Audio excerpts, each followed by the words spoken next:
네, 안녕하세요. 여러분들의 구독과 좋아요로 이 채널이 유지되고 있습니다.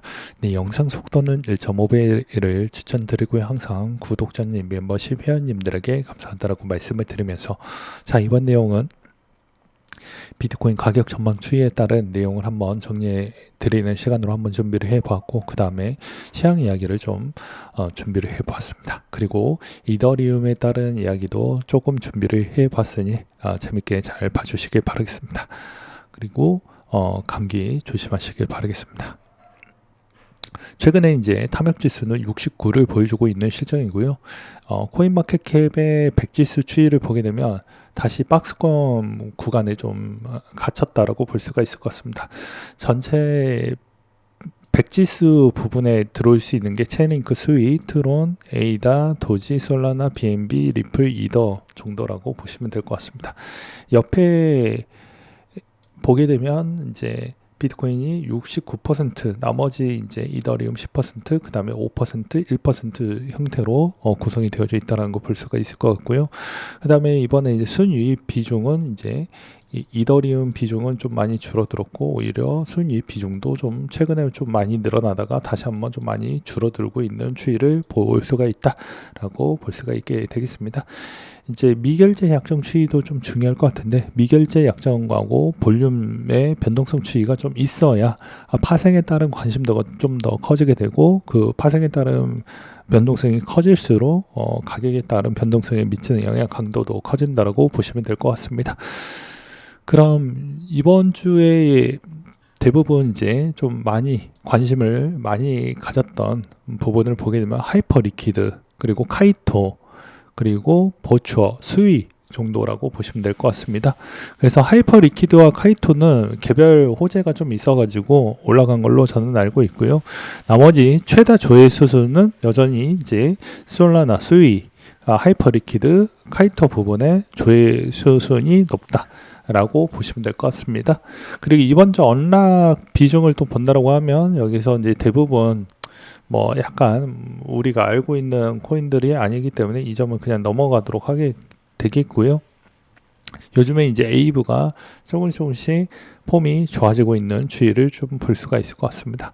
그리고 출시 예정되어져 있는 애들도 있는데, 이 출시 예정되어져 있는 것도 이제 선물을 하시는 분들은 아마 아시겠지만, 뭐 저배로 뭐 2배에서 3배 정도를 일정 기간에 언락 추이나 여러 가지 호재를 좀 보고, 그리고 시장 분위기를 보고, 만약에 내려갈 것 같은 분위기이다, 뭐 저배로 어차피 락업 물량이 풀리기 때문에 대부분 내려갑니다.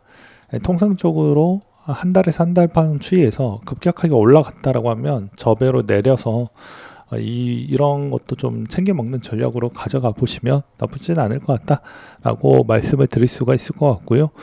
그 다음으로 제가 이야기했던 이더리움 가격대 추이에서 여기서 계속 박스권에 갖추고 있는데, 이 가격대 추이에서 계속 갖추다가 다시 한번 방향성을 잡아줄 것으로 보여집니다. 그래서 나쁠 건 전 없다라고 보는 입장이고요.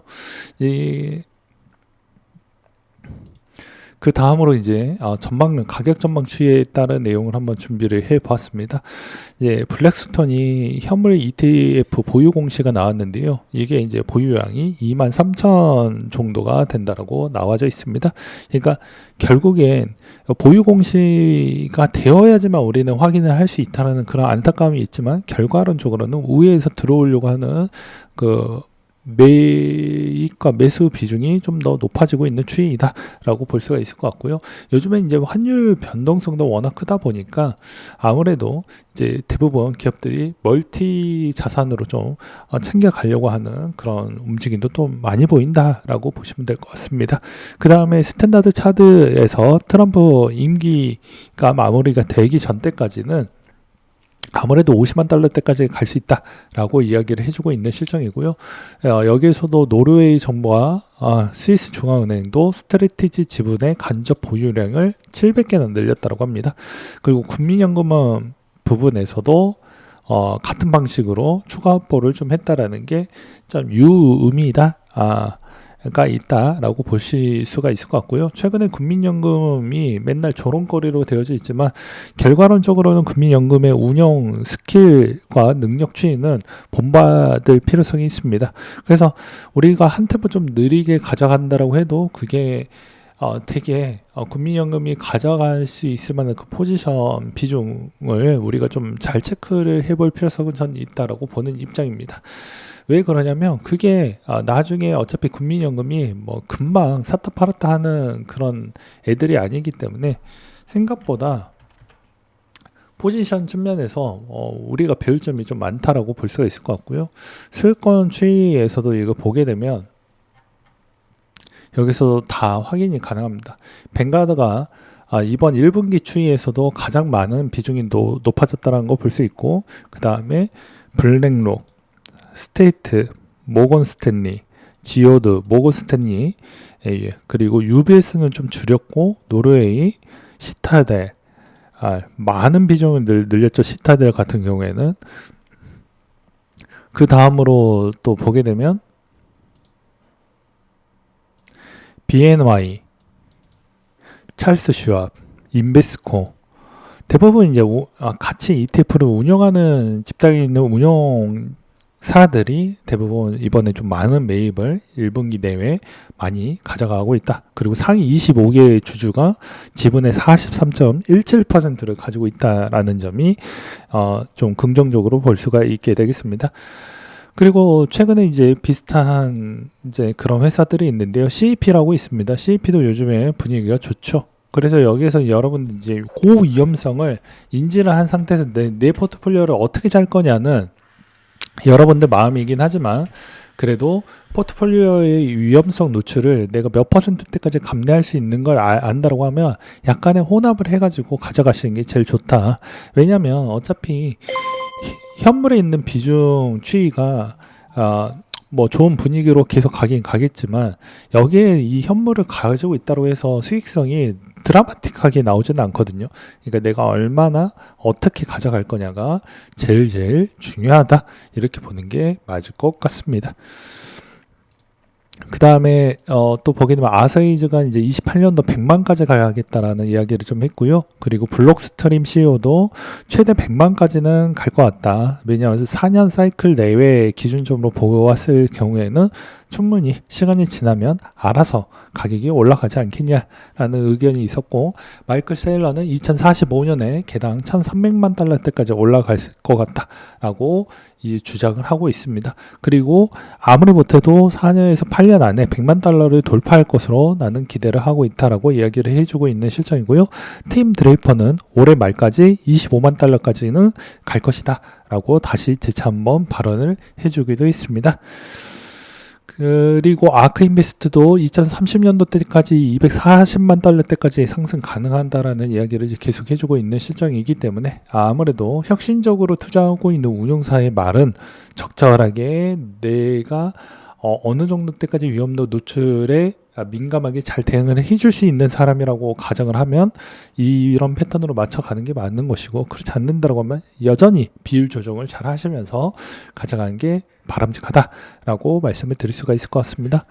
이제 최근 동향 추이를 보게 되면 머스크가 정치 활동을 줄인다라고 했기 때문에 조만간에 다시 한번 민코인의 시대에 있는 발언에 입김을 좀 불어 넣을 것으로 보여지고요. 그리고 5년 동안 자기가 5년 안까지는 테슬라의 변동성이 지장을 주지 않을 만큼 계속 내 오너 자리를 계속 가져갈 것이다 라고 이야기를 해주고 있는 실정입니다. 그리고 최근에 로빈후드가 이제 기타 회사를 인수를 하기도 했었는데, 이번에 SEC의 RWA 관련된 제안서를 제출하기도 했었고요. 그 다음에 스테이블코인의 법안 통과 부분에 기대할 수 있는 게 디파이 레이어 1하고 RWA, 유틸리티 코인 요 정도로 보시는 게 맞을 것 같습니다. 여기서 이제 기다리고 기대했던 이더리움 가격 추이에 따른 걱정사항이 좀 있을 것 같은데요. 이게 공급이 어느 정도 좀 되고 이제 가격이 좀 안정화 됐는데, 여기서 이제 핵심 포인트만 이야기를 한다고 하면 결과론적으로는 이겁니다.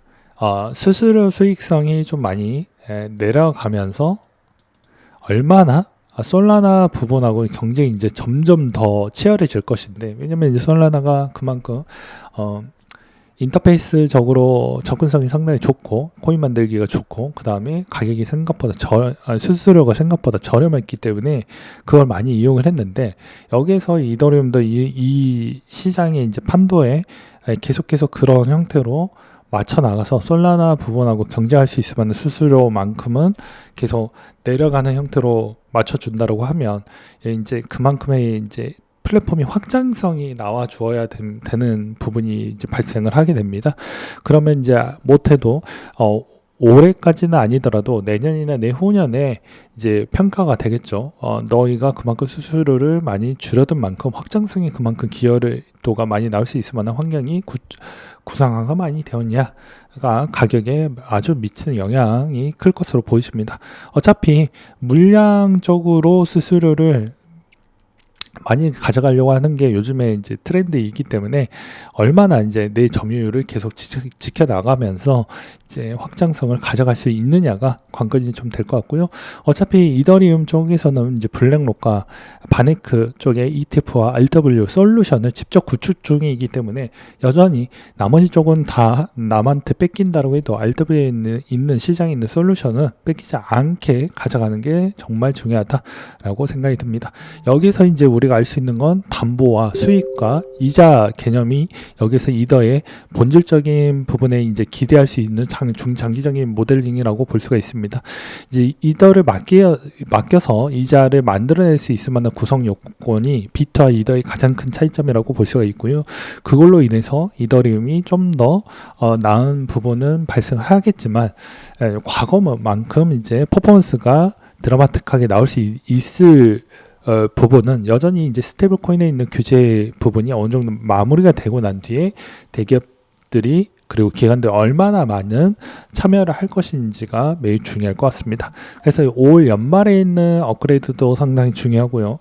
그리고 그걸로 인해서 얼마나 스테이킹 비율도 계속해서 현저히 유지가 되는지를 초보자들은 그것만 확인을 하셔도 그렇게 많이 물리지는 않을 것 같다라고 저는 보고 있는 실정이 될 것 같습니다. 그래서 핵심적인 건 이게 무신뢰 데이터 가용성이 해결이 돼서 검증 비용을 다운을 시킨 다음에 네트워크 확장성을 가져간다라는 말은 당장 뭐 3년, 5년, 10년 안에 될 수 있을 만한 모델링은 아닙니다. 이걸 추구하고 이런 시장에서 요구하는 부분에 이제 장기적인 모델링이 이런 쪽으로 가고 있구나 정도로만 확인을 하고 가시는 게 맞지 않을까라고 생각이 듭니다.